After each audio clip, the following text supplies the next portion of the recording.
तुम्ही सांगू ना जरा. तुम्ही राम मंदिर लुटताय. चोर कुठले? लुटताय ना मला सांगू नये. जाधव साहेब आपण चालू करा.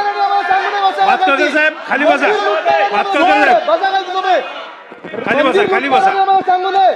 चला बसून घ्या. राम मंदिर बसून घ्या लुटताय साहेब. मला सांगू चला नये. तुम्हाला सगळं यायचंय. चला नीट बोला, नीट बोला, नीट बोला, नीट बोला. वय बघा तुमचं. लय उन्मट आणि घमेंडखोर नुसता बसलाय कोपऱ्यात. प्रत्येक वेळी असा अहंकार असो हे तिला ना बोलायचा. राम मंदिर कोण तुम्ही? जाधव साहेब आपण बोला. अरे राम मंदिराचे चोऱ्या करणारे आहेत तुम्ही. बोलू नये. चंदा चोरा. ठीक आहे, बसून घ्या. अध्यक्ष महोदय, परवानच्या दिवशी याच प्रस्तावामध्ये विशेष करून आमच्या कोकणातल्या रस्त्यांचा प्रश्न या ठिकाणी आपण मांडलाय. परवानच्या दिवशी पण त्याच्यावर बोललो, परंतु तेवढं काय आता विस्तारानं मला बोलण्याची आवश्यकता वाटत नाही. पण अध्यक्ष महोदय, आपण बघितलं तर गेले 3 दिवस मुंबई गोवा हा रस्ता पूर्णपणे पाण्याखाली गेला आणि पाण्याखाली गेल्यामुळं गेले 3 दिवस तिकडची वाहतूक पूर्णपणे बंद झाली. 2021ला 23 जुलै 2021ला अशाच पद्धतीनं कोकणामध्ये प्रचंड प्रमाणामध्ये पाऊस पडला.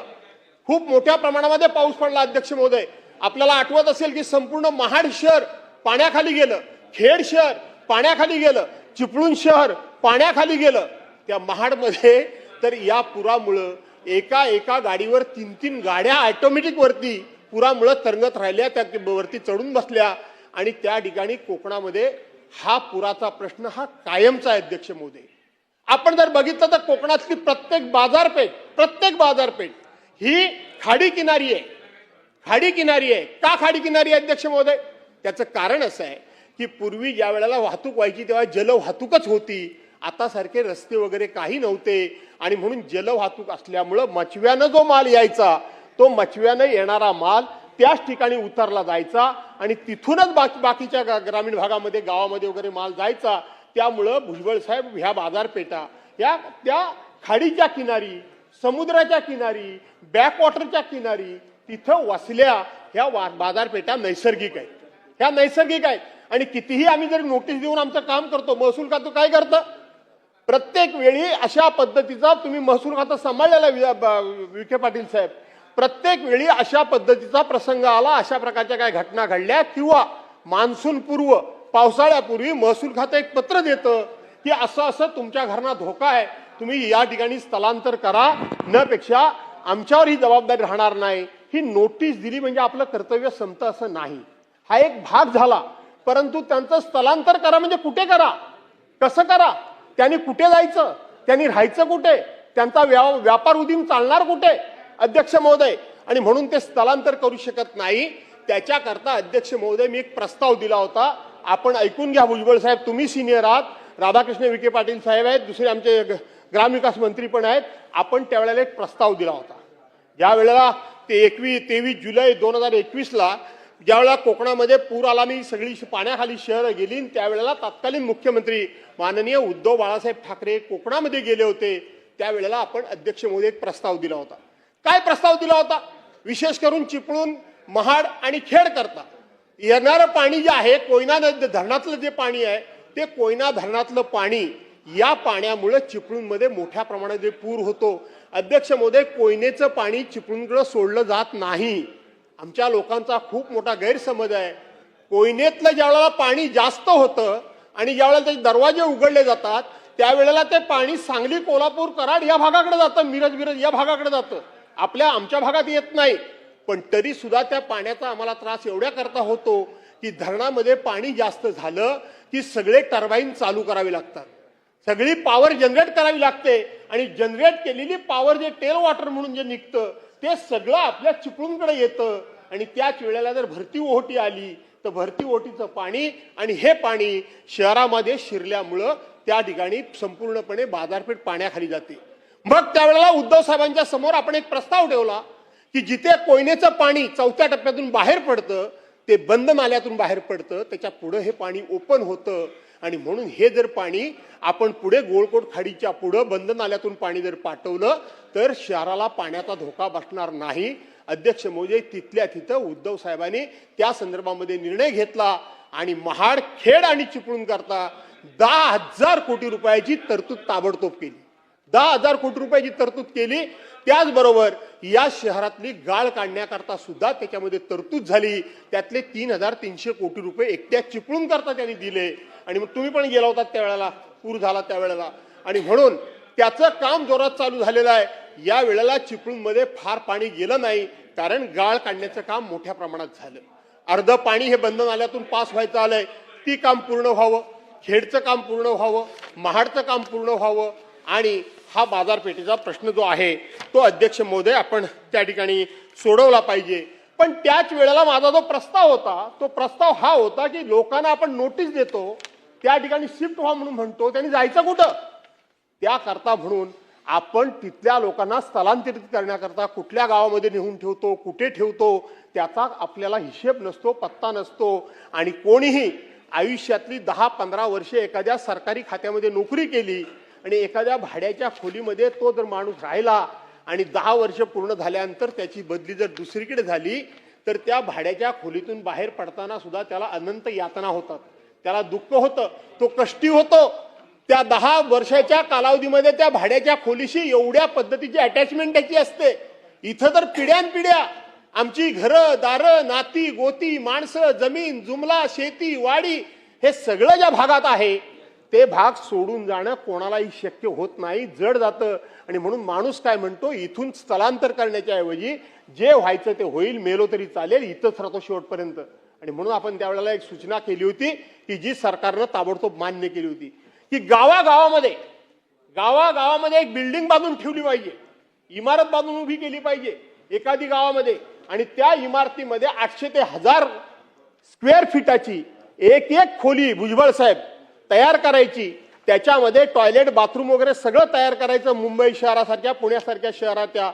आणि त्याच गावामध्ये 25 खोल्यांची, 50 खोल्यांची इमारत आपण बांधली तर त्या लोकांना तिथल्या तिथं गावात शिफ्ट करता येईल. त्यांच्या मुलांच्या शाळा बाळांचा प्रश्न अडचणीत येणार नाही, त्यांच्या जमीन जागेचा प्रश्न अडचणीत येणार नाही, त्यांच्या कुठल्याही तिथल्या अधिकाराचा, नात्या गोत्याचा कशाचाही प्रश्न निर्माण होणार नाही. कुठेतरी जायला लोक तयार नसतात. आणि म्हणून त्या गावामध्ये जर आपण एक इमारत बांधली आणि जे कोणी बाधित होतील त्यांना तिथे पाठवलं तर मला वाटतं कमी खर्चामध्ये, विनासायास, कुठल्याही प्रकारची अडचण न येता आणि कोणालाही जबरदस्तीनं स्थलांतर करायची वेळ न येता आपलं ते काम होईल. आणि म्हणून हा प्रस्ताव शासन दरबारी त्या ठिकाणी आपल्याकडे आहे, त्या संदर्भामध्ये आपण गांभीर्यानं विचार करावा अशा प्रकारची अध्यक्ष महोदय विनंती करतो. अध्यक्ष महोदय, सगळ्यात मोठा जो प्रश्न आता सुरू झालेला आहे तो प्रश्न म्हणजे आपला खूप मोठा गाजावाजा करून त्या ठिकाणी हा जो मिसिंग लिंक आहे, हा मिसिंग लिंकचा जो आपण पुलाचं उद्घाटन केलं 1 मेला, आणि त्या पुलाची जी काही गळती झाली, ती जी काही गळती झाली त्या गळतीच्या संदर्भामध्ये मोठ्या प्रमाणामध्ये चर्चा झाली. आणि त्याच वेळेला अनेक वर्तमानपत्रांनी त्या मिसिंग लिंकच्या एकंदरीत क्वालिटीबद्दल, कामाबद्दल आणि प्रामाणिकपणाबद्दल, दर्जाबद्दल खूप मोठ्या प्रमाणामध्ये शंका उपस्थित केलेल्या आहेत. अध्यक्ष महोदय, लिंकची सुरक्षा तपासणी करा, IIT मुंबई करणार ऑडिट, कोसल धरणाचे 12 बळी, 15 दिवसात 1000 झाडांची पडझड, किनारा मार्गाच्या बोगद्याला गळती, शहर उपनगरातील रस्ते उखडले. मी हे सगळं वाचून दाखवत नाही. दळणवळणाची दैना, कंत्राटदार अधिकारी घर मालकाविरोधात गुन्हा, त्याच वेळेला 68हून अधिक एक्सप्रेसना फटका. म्हणजे एक्सप्रेस ट्रेन ज्या आहेत त्या 68 फेऱ्या बंद झाल्या.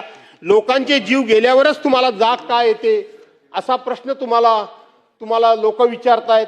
त्या संदर्भामध्ये सुद्धा आपण विचार केला पाहिजे. कर्जत लोणावळा घाटात भूस्खलन प्रकल्पाच्या सुरक्षेचे दावे, जे जोरजोरान तुम्ही दावे करता ना, ते दावे तुमचे कसे पाण्यात गेले, पेपर पुढे गेला तो माझा, तुमचे पाण्यात कसे गेले त्या संदर्भात सुद्धा आपण काय सांगितलं होतं. आपण तो ज्यावेळेला मिसिंग लिंकचा पूल बांधला, त्याचं उद्घाटन केलं, त्यावेळेचं आपलं भाषण रेकॉर्डवर आहे की आम्ही हा जो पूल बांधलेला आहे तो पूल 240 किलोमीटर ताशी 240 किलोमीटर वेगाने जरी वादळ झालं, हवा आली, तरी ह्या पुलाला अजिबात धक्का लागणार नाही. पण त्यावेळेला जर बघितलं बरं उत्तर सांगा ना नंतर, काय हरकत नाही. आणि म्हणून त्या दिवशी मात्र त्या पुलाच्या तिथं 70 ते 80 किलोमीटर ताशी वादळ वेगानं वाहत होतं. 70 ते 80 किलोमीटर मध्ये तुम्ही सांगा झालं नाही झालं, पण वरून धो धो धो पाणी पडताना, दगड पडताना, माती पडताना, राडा रोडा पडताना, लोक जीव घेऊन पळताना, सगळं ट्रॅफिक बंद होताना दुनियेनं बघितलंय. तुम्ही हो गर नाही म्हणून फायदा काय, जे लोकांनी स्वतःच्या डोळ्यानं बघितलं. त्यामुळे तुम्ही होय म्हटलात काय नाही म्हटलात काय, जनतेचा आता तुमच्यावर विश्वास राहिलेला नाही. तुम्ही प्रत्येक गोष्ट मोठमोठ्या घोषणा करता. 1 मेला उद्घाटन झालं या पुलाचं. काय पुलाचं आपण सांगितलं होतं, पुलाबद्दल काय काय मोठेपणा आपण सांगितला होता. यामध्ये पुलाची डिझाईन कॅनडामध्ये तयार करण्यात आली. काय सांगितलं, पुलाची डिझाईन कॅनडामध्ये तयार करण्यात आली. महत्वाच्या चाचण्या डेन्मार्कमध्ये पार पडल्या. केबलचं उत्पादन मलेशियामध्ये झालं. अग्निशमन सुरक्षतेच्या चाचण्या स्पेनमध्ये झाला. मला वाटतं मिसिंग लिंक काय हा एवढ्या सगळ्या देशात फिरायला गेला होता की काय सारखा इकडे गेला तो, कारण आपल्या हल्ली सारखं परदेशामध्ये फिरणं, बहिर्गमन अंतर्गमन चालूच बघतोय अख्खा देश. त्यातला बहुतेक हा काहीतरी प्रकार आहे. पुलाचं आलेखन तैवानमध्ये झालं आणि केबल तज्ञ सिंगापूर मधून सहभागी झाले. तथापि सदर पहिल्या पावसात या सगळ्या देशातली तुम्ही टेक्नॉलॉजी आणली, काय काय टेस्टिंग केलं आणि काय काय मोठेपणा सांगितला. हा तुमचा मोठेपणा निसर्गानं पहिल्या पावसामध्ये मातीमोल केला. पहिल्या पावसामध्ये तुमचा खरेपणा खोटेपणा हा निसर्गानं अख्ख्या जगासमोर आणला. त्यामुळं तुमच्या कामामध्ये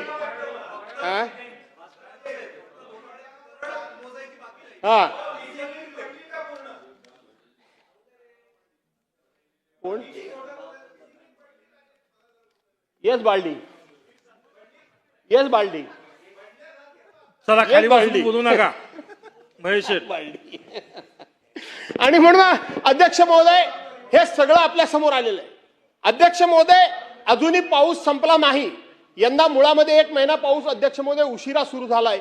आता ज्या भागामध्ये पाऊस पडला नाही त्या भागामध्ये सुद्धा अतिवृष्टी होऊ शकते.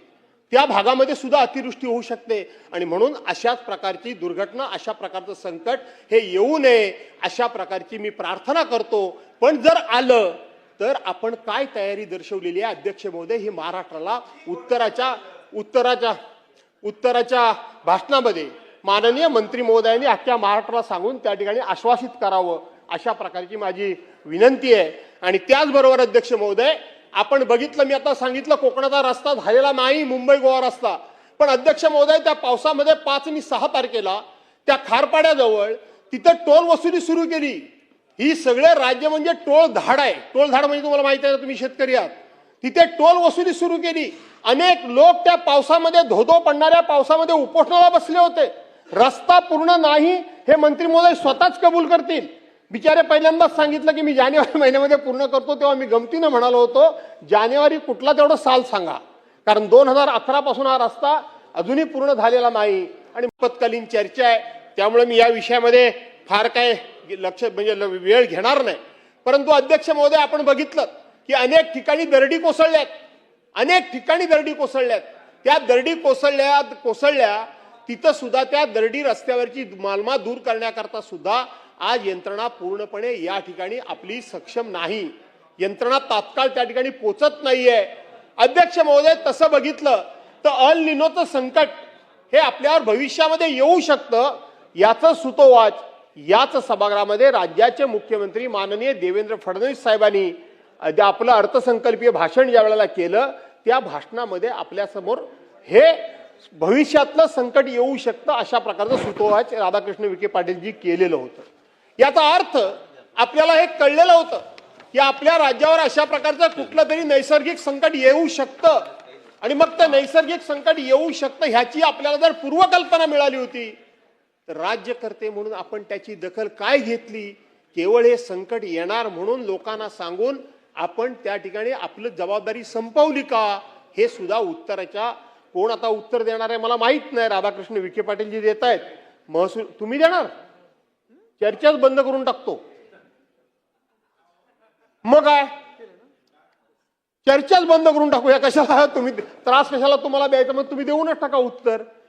काय परिस्थिती काय राज्याची, महसूल मंत्री नसतील, पुनर्वसन मंत्री नसतील, राज्याचे 2-2 उपमुख्यमंत्री आहेत. मी मुख्यमंत्र्यांचं समजू शकतो आणि तुम्ही जर उत्तर म्हणजे तुमचा मी अवमान करू इच्छित नाही, पण शेवटी महाराष्ट्रावर एवढं मोठं संकट आलेलं असताना तुम्ही जर अशा पद्धतीनं केवळ चटावरचं श्राद्ध उरकावं, अशा पद्धतीने एखाद्या राज्यमंत्र्याकडून जर आम्हाला उत्तर मिळणार असेल तर ही चर्चा कशाला करायची अध्यक्ष महोदय? चर्चेमध्ये काय राहिलंय अशा चर्चा करण्यामध्ये? सरकार काय गंभीर आहे? इतका निग्लिजन्स असणं काय योग्य असं मला वाटत नाही.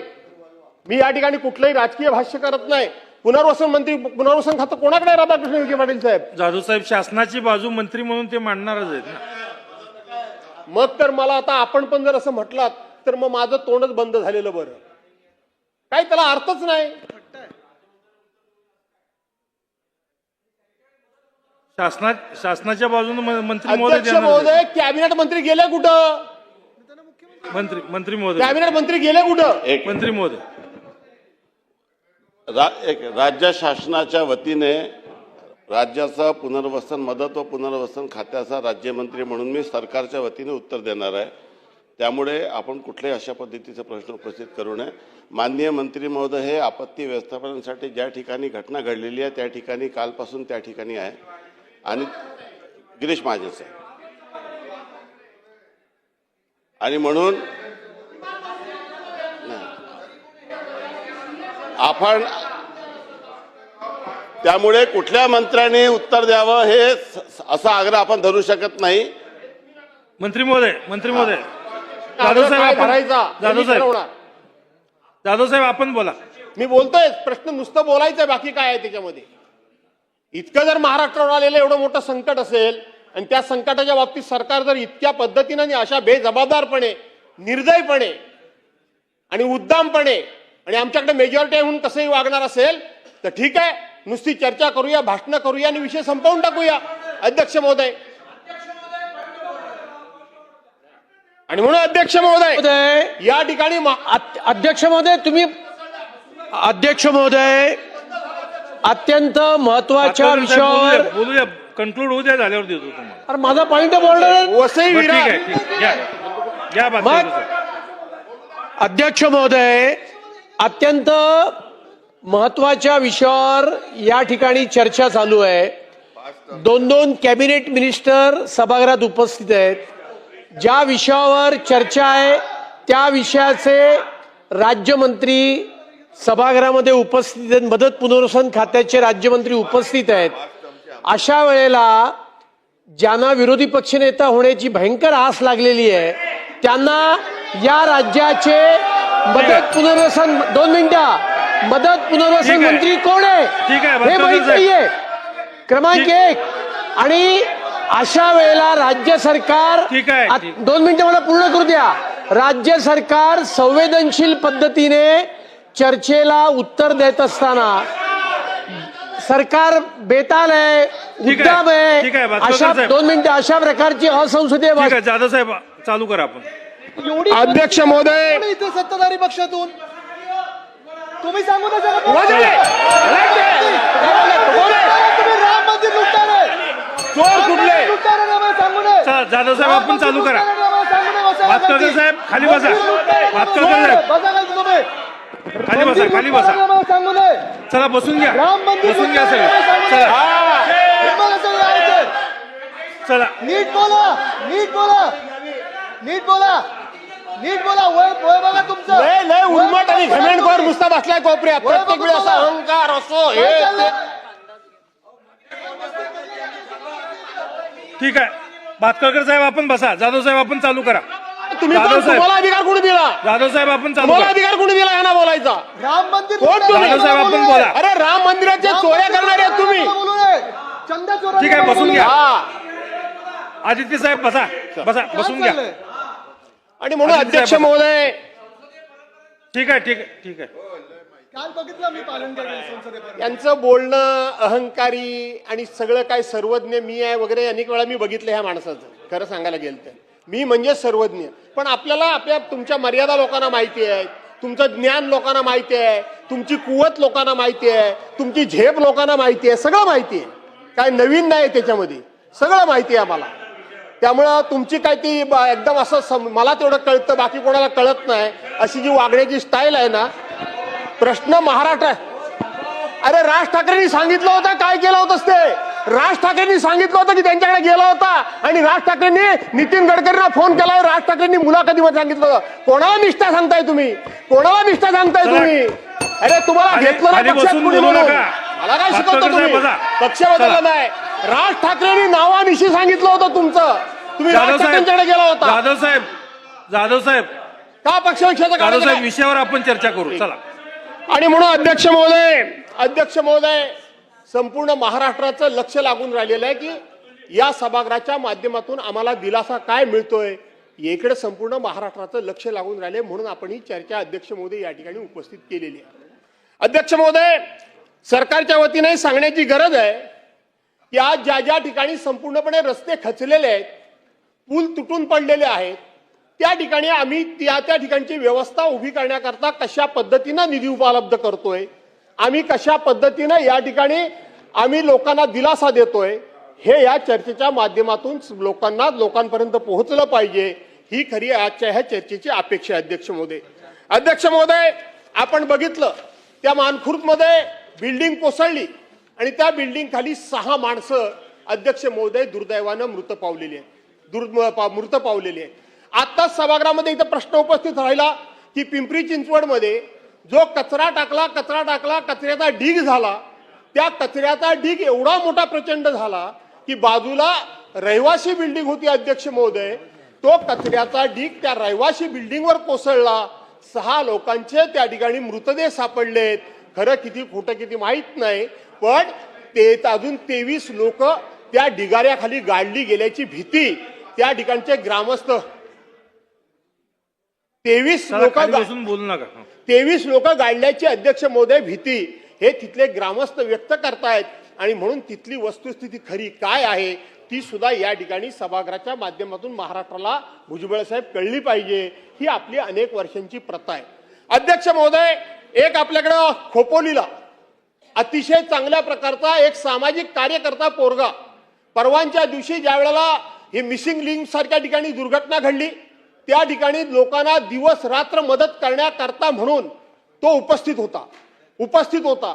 त्या दिवशी तो टँकर रस्त्यावर पडला आणि 16 तास रस्त्यावर पुणे मुंबई हायवेवर ज्या वेळेला वाहतूक थांबली होती, ती वाहतूक मोकळी करण्याकरता म्हणून एक तरुण दिवस रात्र त्या ठिकाणी राबत होता.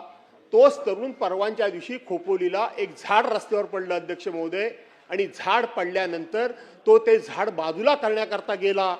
झाड बाजूला करण्याकरता म्हणून त्याने एक फांदी तोडली. अध्यक्ष महोदय, आणि ती फांदी तोडल्यामुळं त्याच्या फांदीखाली दुसरी फांदी त्या ठिकाणी प्रेत झालेली होती.